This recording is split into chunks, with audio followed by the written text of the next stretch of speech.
जो जिनसे बात कर रहे हैं मेरे बड़े भाई हैं और दो तीन चंद मतलब अभी कुछ वक्त बचा हुआ तो दो चार सवालों के बीच हम आज आपसे बात करेंगे। हाउ डू यू फील ये जो शिफ्ट है, ये जो ट्रांसफॉर्मेशन की बात कर रहे हैं पब्लिक हेल्थ में, how do you feel? Transformation तो अनडाउटेडली है। अगर आप 2007 से देखते हैं कि बहुत सारा परिवर्तन, तो बहुत बड़ा परिवर्तन हुआ है, क्योंकि हेल्थ समय के साथ जो चुनौती है उसके अनुरूप ढला है, और इधर तो 2-4 सालों में तो और तेज़ी से ढला है। इसमें कोई ये नहीं है कि यह स्टेट सब्जेक्ट है, लेकिन और आम आदमी के लिए ये हर समय इसकी आवश्यकता भी रहेगी। दुख जो है ना, वो जीवन का अभिन्न अंग है। आपका दुख का पलड़ा हमेशा सुख से भारी रहेगा, एकदम ये तय है।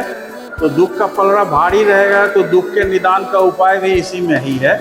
चाहे दुख ना हो आगे या दुख हो जाए तो कहाँ जाए, वो भी इसी से मिलना है। आपने मुझे एक मौका दे दिया है, दुख में सुमिरन सब करे, सुख में करे ना सुख कोई। तो आपको कैसा लगता है अभी ये दुख का समय है कि आपका सुख का समय है, ये बताइए आप। तो बहुत ही चुनौतीपूर्ण है। व्यक्तिगत तो ये तो सब चीज़ बाय एंड लार्ज अगर देखा जाए तो it is happening on the cost of certain personal freedom and all. लेकिन जनरली जो फर्स्ट फेज के जो परिवर्तन होता है किसी भी डोमेन में, everyone has to give personal life to it. Whether you consider it the development program of the DRDOs, you see that there are people who spend 22 hours a day, then only we are having the defense capability. भैया एक सवाल मेरे दिमाग में है, इस भागते दौड़ते और इस रफ्तार भरी जिंदगी में मैंने जैसा देखा और मैंने एक्सपीरियंस किया, पहले जो इन्फॉर्मेशन का लोड था वो कम हुआ था कि अभी 1000 टाइम्स इन्फॉर्मेशन का लोड आ गया है। 2 मिनट में आप चैट जीपीटी में है, 2 मिनट में आप क्या है ग्रॉक में है, तीसरे दिन में आई में।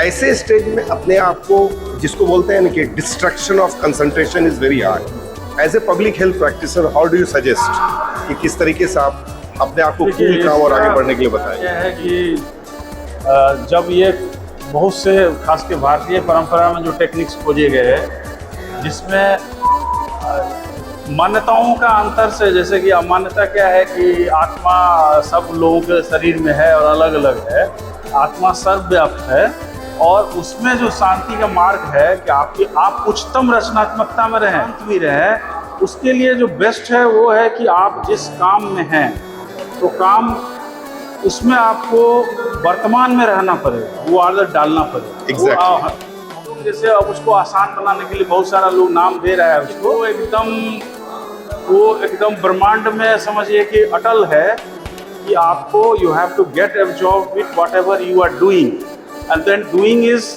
If your doing is not undoing to someone else, then it is very easy to get absorbed because you are also a part of the universe. You are doing not because you are doing, someone is getting you to do. That has to be understood.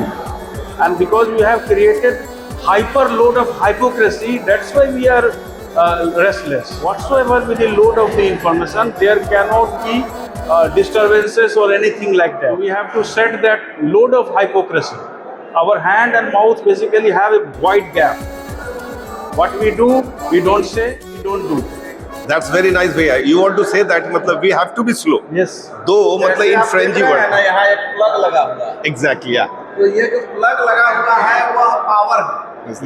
यह power है और इसको लग रहा है कि हम स्वयं चार्ज हो रहे हैं और स्वयं काम कर रहे हैं, लेकिन किसी ने इसमें प्लग घुस दिया, लगा दिया. जैसे ही वह प्लग हटाएगा या चार्ज करना बंद हो जाएगा. तो जो ऑलमाइटी है, गॉड है, वो हम लोगों का चार्जर है, वो हम लोगों ने प्लग लगाए हुए हैं. मुझे लगता है कि मैं स्वयं कर रहा हूं. नहीं, मैं स्वयं नहीं कर रहा हूँ, वो कोई और है जो करवा रहा है. तो ये जो सोचना बंद कर देगा जब व्यक्ति कि मैं कर रहा हूँ, मैं से जैसे ही हम पर आइएगा आपका लोड खत्म हो जाएगा. हम यही बात कर रहे थे कि, और अक्सर मैं बोला करता हूँ अपने पॉडकास्ट में स्टोरीज ऑफ ओरिजिन में, सफर में धूप होगी निकल सको तो चलो, है ना, और इस भीड़ को तीरते हुए फाड़ते हुए निकल सको तो चलो. और आज की स्टोरीज में हम लोग जस्ट मतलब वक्त बिता रहे थे, लेकिन it is well said, small is beautiful. और जिस तरीके से अभी हम लोगों ने कैस्केडिंग की अपने लाइफ के बारे में, और ये अटेंशन डेफिसिट के बारे में बात की है, हो सकता है कि ये बड़ी अच्छी चीज़ें नहीं होंगी, बहुत सारी ये हमारे पॉडकास्ट बहुत लोगों को पसंद नहीं हो, लेकिन उनकी बला से ना पसंद हो कोई दिक्कत नहीं हो. जाइए आप डांस गाना देखिए रील्स में, लेकिन मैं कहता हूँ कि थक के हार के जीवन का फलसफा यही है। जब ठंडे दिमाग से सोचेंगे तो आप आएंगे इस स्टोरीज ऑफ ओरिजिन की तरफ और देखिए, आपको यहाँ एक पे कहावत शांति की है, तलाश बोल ही मिलेगी। लेते हैं। हाँ बताइए। ये सांप कितना भयंकर है, बिल में जाने समय सीधा चलता है, टेढ़ा मेढ़ा नहीं चल Exactly, पाता है। हाँ। जब तन्हाई में घबरा कर अक्सर थके हांदे अगर बेट पे आएंगे तो ये स्टोरीज ऑफ ओरिजिन और ये हमारी टीम जरूर याद आएगी और लगेगा कि वही आज बचा भी रहा है आपको। यही बचा भी रहा है। तो माइंडफुलनेस पे काम करने की जरूरत मुझे लगता है। मतलब वही है ही। Thank you very much my dear. Bye.